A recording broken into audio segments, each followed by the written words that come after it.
இந்த உலகத்தில் நீங்கள் எதை தேடிட்டு இருக்கீங்களோ அதுவும் உங்களை தான் தேடிட்டு இருக்கு. இது ஏதோ தத்துவ வரிகள் கிடையாது, அறிவியல் பூர்வமான உண்மை. காலையில் அலாரம் வச்சு எந்திரிக்கிறதுல இருந்து அன்னைக்கு நைட்டு நம்ம தூங்க போகிற வரைக்கும் நம்ம வாழ்க்கையில் நடக்கிற ஒவ்வொரு விஷயமும் தற்செயலானது கிடையாது. உங்களுக்கு பிடிச்ச ஒருத்தர் ஃபோன் பண்ணுறதா இருக்கட்டும், நீங்கள் ஆசைப்பட்ட ஒரு வேலை உங்களுக்கு தேடி வரதா இருக்கட்டும், அல்லது உங்கள் வாழ்க்கையே மாற்ற போகிற ஒரு மனிதரை நீங்கள் ரோட்டில் தற்செயலாக சந்திக்கிறதா இருக்கட்டும், இது எல்லாத்துக்கும் பின்னால் ஒரு பிரம்மாண்டமான விசை இயங்கிக்கிட்டு இருக்குது. அதுதான் பிரபஞ்ச சக்தி, யூனிவர்சல் எனர்ஜி. நீங்கள் எதை விதைக்கிறீங்களோ அதை தான் அறுவடை செய்வீங்க. இந்த பிரபஞ்ச விதியை மிக சரியாக புரிஞ்சுக்கிட்டு தன் மௌனத்தாலையும் அசைக்க முடியாத நேர்மறை எண்ணத்தாலையும் உலகத்தையே தன் பக்கம் திருப்பின ஒரு மனிதனின் கதையை தான் இன்னைக்கு நம்ம பார்க்க போகிறோம். விஜய். இந்த 3 எழுத்து வெறும் பேர் அல்ல, அது ஒரு எனர்ஜி. 100 கோடிகள் அசால்ட்டாக சம்பாதிக்கிற ஒருத்தர் சினிமாவோட உச்சத்தில் இருக்கும்போதே ஒட்டு மொத்தத்தையும் உதறிட்டு மக்கள் முன்னாடி வந்து நிற்கிறதுக்கு ஒரு தனி தைரியம் வேணும். அந்த தைரியம் எங்கிருந்து வந்தது? அதுதான் லா ஆஃப் அட்ராக்ஷன். 1992 ஒரு 18 வயசு பையன் கேமரா முன்னாடி வந்து நிற்கிறான். அவனுக்கு பின்னாடி ஒரு பெரிய சினிமா பின்னணி இருந்தாலும் உலகம் அவனை கம்பளம் விரிச்சு வரவேற்கலை. இவனெல்லாம் ஒரு மூஞ்சியா, இவனெல்லாம் ஹீரோவா அப்படின்னு கொடூரமான விமர்சனங்கள். இப்படி எழுதின அதே ஊடகங்களில் வசூல் சக்கரவர்த்தி விஜய்னு எழுத வச்சாரு. ஒரு சராசரி மனிதனாக இருந்தா அந்த இடத்துல உடைஞ்சு போயிருப்பான். பிரபஞ்ச விதியின் முதல் விதி என்ன தெரியுமா? விமர்சனங்களை நீங்கள் எப்படி எதிர்கொள்கிறோமோ அதில் தான் உங்கள் எதிர்காலம் இருக்குது. நீங்கள் நெகட்டிவிட்டியை உற்று நோக்கினால் அது உங்களை அழிச்சிரும். ஆனால் விஜய் தன் மீதான விமர்சனங்களை ஒரு எரிபொருளாக மாற்றிக்கிட்டாரு. அவர் பிரபஞ்சத்துக்கிட்ட ஒரு விஷயத்த ஆழமாக விதைச்சாரு. நான் யாருன்னு இந்த உலகத்துக்கு ஒரு நாள் நிரூபிப்பேன். நிரூபிச்சும் காட்டிட்டாரு. தமிழ் சினிமாவில் அல்லது அரசியல் உலகத்தில் விஜய் அளவுக்கு தாக்கப்பட்ட விமர்சிக்கப்பட்ட ஒரு நபர் சமீப காலத்தில் யாரும் இல்லை. பட ரிலீஸ் சிக்கல், ஐடி ரைடு, அரசியல் அழுத்தங்கள், இப்படி எது நடந்தாலும் விஜய் என்ன செய்வார்? மௌனம். அவர் பேச மாட்டார். ட்விட்டரில் வந்து சண்டை போட மாட்டார். ப்ரெஸ் மீட் வச்சு கொந்தளிக்க மாட்டார். ஏன்? இதைத்தான் தத்துவியல்ல ஸ்டோசிசம், அதாவது சுய கட்டுப்பாடுன்னு சொல்கிறாங்க. உன் கட்டுப்பாட்டில் இல்லாத விஷயங்களை பற்றி கவலைப்படாதே. உன் கட்டுப்பாட்டில் இருக்கும் உன்னுடைய உழைப்பில் மட்டும் கவனம் செலுத்து. விஜய் இந்த பிரபஞ்ச விதியை மிக சரியாக கையாளுகிறார். நீங்கள் ஒரு நெகட்டிவ் எனர்ஜிக்கு ரியாக்ட் பண்ணும்போது அந்த நெகட்டிவ் எனர்ஜியை இன்னும் பெருசாக்குறீங்க. ஆனால் நீங்கள் மௌனமாக இருக்கும்போது அந்த நெகட்டிவிட்டி உங்களை ஒன்றுமே செய்ய முடியாமல் அதை அனுப்பினவங்க கிட்டேயே திரும்ப போயிடும்.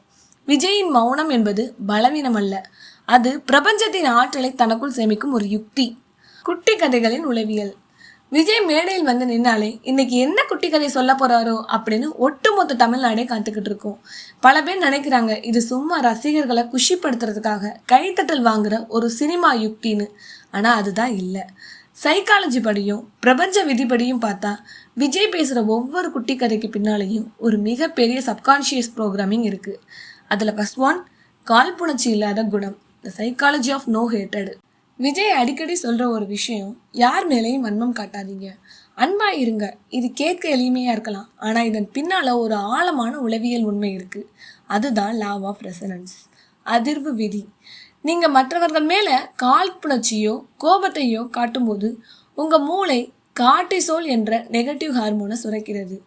இது உங்களோட சிந்திக்கும் திறனையும் உங்களோட பாசிட்டிவ் எனர்ஜியையும் மொத்தமாக அழிச்சிடும். விஜய்க்கு தெரியும் தன்னை சுற்றி எவ்வளவு நெகட்டிவிட்டி இருந்தாலும் தன் மனசுக்குள்ள வன்மத்தை விதைச்சா அது தன் சொந்த வாழ்க்கையைத்தான் பாதிக்கும் என்று. அதனால்தான் தன்னை விமர்சிப்பவர்களையும் அவர் அன்போடு கடந்து போகிறார். தூய்மையான அன்பு மட்டுமே பிரபஞ்சத்தின் ஹையஸ்ட் ஃப்ரீக்வன்சி. 2வது கான்செப்ட், உனக்கு போட்டி நீ மட்டும்தான், the you versus you concept. மீடியாக்களும் சமூக வலைதளங்களும் விஜய் எப்போதும் யாராவது ஒருத்தருக்கு போட்டியாக நிறுத்திக்கிட்டே இருப்பாங்க. ஆனால் விஜய் ஒரு ஆடியோ லான்ச்சில் உங்களுக்கு போட்டி நீங்கள் மட்டும்தான், நேற்று நீங்கள் எப்படி இருந்தீங்க, இன்னைக்கு எப்படி இருக்கீங்கன்னு உங்களோட ஒப்பிட்டு பாருங்கன்னு எடுத்துரைக்கிறாரு. உளவியல்ல இது செல்ஃப் ரெஃபரன்சிங் எஃபெக்ட்னு சொல்லுவாங்க. நீங்கள் மற்றவங்களோடு உங்களை ஒப்பிட தொடங்கும் போது அங்கே பொறாமையும் தாழ்வு மனப்பான்மையும் பிறக்கும். அது உங்கள் வளர்ச்சியை தடுக்கலாம். ஆனால் உங்களோடு நீங்களே ஒப்பிடும்போது ஒவ்வொரு நாளும் உங்களை நீங்களே செதுக்கிக் கொள்வீர்கள். நாளைய தீர்ப்பு விஜய்க்கும் துப்பாக்கி விஜய்க்கும் இன்றைய தமிழக வெற்றி கழக விஜய்க்கும் இடையில் இருக்கும் பரிணாம வளர்ச்சி தான் இதற்கு சாட்சி. அவர் பிரபஞ்சத்திடம் தன் எல்லையை தாண்டி எதையும் கேட்கவில்லை, தன்னைத்தானே உயர்த்தி கொண்டார். 3வது விஷயம், நெகட்டிவிட்டியை புறந்தள்ளுதல். துப்பாக்கி படத்தில் வர அந்த மாஸ் டயலாக், I'm waiting. ஆனால் நிஜ வாழ்க்கையில விஜய் எதற்காவது அவசரப்பட்டு இருக்காரா? இல்ல. பிரபஞ்சம் தனக்கான நேரத்தை சரியாக கொடுக்கும் என்று அவர் அமைதியாக காத்திருக்கிறார். மனித மனதின் மிக முக்கியமான பலவீனம் விமர்சனங்களுக்கு உடனே ரியாக்ட் செய்வது. யாராவது ஒருத்தர் நம்மளை திட்டினா உடனே கோவப்பட்டு திருப்பி திட்டுவோம். ஆனால் விஜய் அதை செய்வதில்லை. இதை தான் லா ஆஃப் கெஸ்டேஷன் சொல்லுவாங்க. ஒரு விதை மரமாவதற்கோ அல்லது ஒரு குழந்தை உருவாவதற்கோ ஒரு குறிப்பிட்ட காலம் தேவைப்படுகிறது. அதே போல தான் உங்கள் வெற்றியும். நீங்கள் பாசிட்டிவான எண்ணங்களை விதைச்சிட்டு அமைதியாக காத்திருக்கணும். விஜய் விமர்சனங்களை எதிர்கொள்ளும் போது காட்டிய அந்த அமைதி தான் அவரை ஒரு சாதாரண நடிகர்லேருந்து ஒரு மாபெரும் சக்தியாக மாற்றியிருக்கு. 4வது விஷயம் பிரபஞ்சத்தின் அக்மார் பரிசு. யார் ஒருத்தர் தன் மேல் வன்மம் வச்சவங்களையும் அன்பால எதிர்கொள்கிறாரோ அவருக்கு இந்த பிரபஞ்சம் எதையும் அளந்து கொடுக்காது, வாரி வழங்கும். 200 கோடி 300 கோடி 600 கோடி பாக்ஸ் ஆஃபீஸ் இதெல்லாம் வெறும் டிக்கெட் விற்பனை கிடையாது. இது அவர் விதைச்ச நேர்மறை ஆற்றலின், மௌனத்தின், உழைப்பின் ஒட்டுமொத்த வெளிப்பாடு. பிரபஞ்ச விதிப்படி நீங்க உலகிற்கு எந்த அளவில் கொடுக்கிறீர்களோ அது அன்பு அல்லது உழைப்பு. அது பல 100 மடங்காக உங்களிடமே திருப்பி அனுப்பப்படும். விஜயின் பாக்ஸ் ஆஃபீஸ் சாதனைகள் என்பது அவர் மீது காட்டப்பட்ட ஒட்டுமொத்த நெகட்டிவிட்டிக்கான பிரபஞ்சத்தின் பதிலடி. பிரபஞ்சத்தின் கட்டளை. சினிமா வேறு, அரசியல் வேறு. சினிமாவில் கைத்தட்டுற கூட்டம் ஓட்டு போடுவாங்கிறது தியேட்டர் வாசல் தாண்டாத பல பேருக்கு தெரியாது. ஆனால் அந்த மனுஷன் எடுத்த முடிவு ஒட்டுமொத்த தமிழ்நாட்டையும் திரும்பி பார்க்க வச்சிருக்கு. ஒரு மனுஷன் தன் வாழ்க்கையோட உச்சக்கட்ட புகழில் இருக்கும்போது ஒரு படத்துக்கு 100 கோடிக்கும் மேலும் சம்பளம் வாங்கி உலகமே வியந்து பார்க்குற ஒரு இடத்துல கால் மேல் கால் போட்டு உட்காந்துருக்க முடியும். ஆனால் இனிமே இந்த சினிமா வேணாம், கோடி கோடியாக வர பணம் வேணாம், என் மக்கள் தான் முக்கியம்னு வர்றதுக்கு ஒரு சாதாரண மனநிலை பத்தாது.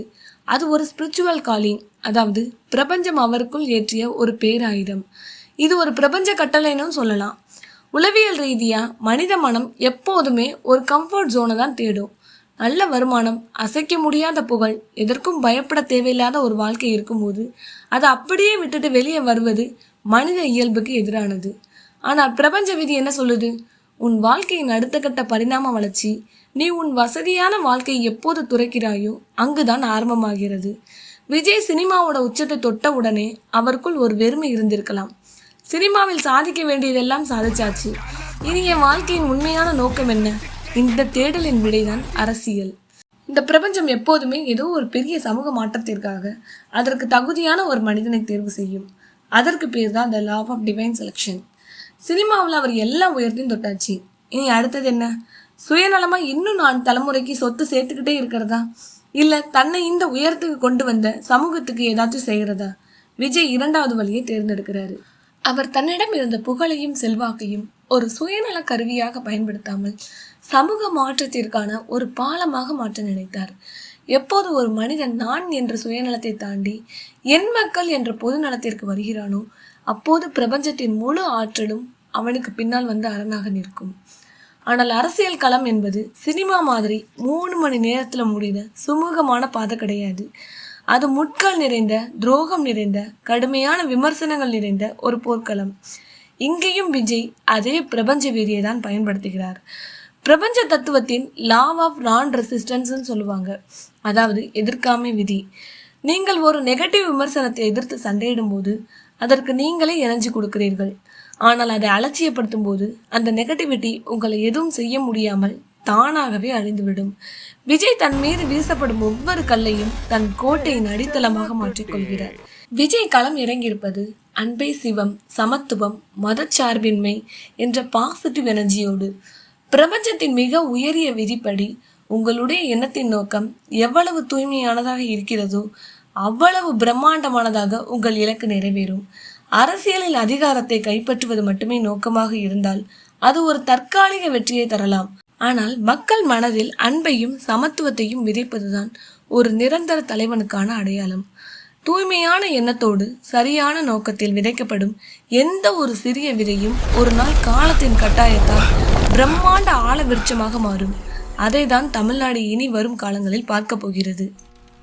இன்னைக்கு இந்த வீடியோவை நீங்க பார்த்துட்டு இருக்கும்போது உங்க வாழ்க்கை எப்படி வேணாலும் இருக்கலாம். ஒருவேளை நீங்க ஏழ்மையில இருக்கலாம், தொடர் தோல்விகளால சூழ்ந்து போயிருக்கலாம், சுத்தி இருக்கிறவங்க உங்க திறமையை பார்த்து கேலி செஞ்சுட்டு இருக்கலாம், உன்னால இதெல்லாம் முடியாதுன்னு உலகமே உங்களை ஓரங்கட்டி வச்சிருக்கலாம். அப்போதெல்லாம் ஒரே ஒரு நிமிடம் இந்த மனுஷனும் நினைச்சு பாருங்க. இந்த பிரபஞ்சம் எப்போதுமே யாருக்கும் அநீதி இழைப்பதில்லை. நீங்கள் எவ்வளவு தூரம் அழுத்தப்படுறீங்களோ அவ்வளவு வேகமாக பிரபஞ்சம் உங்களை மேலே கொண்டு வரும்.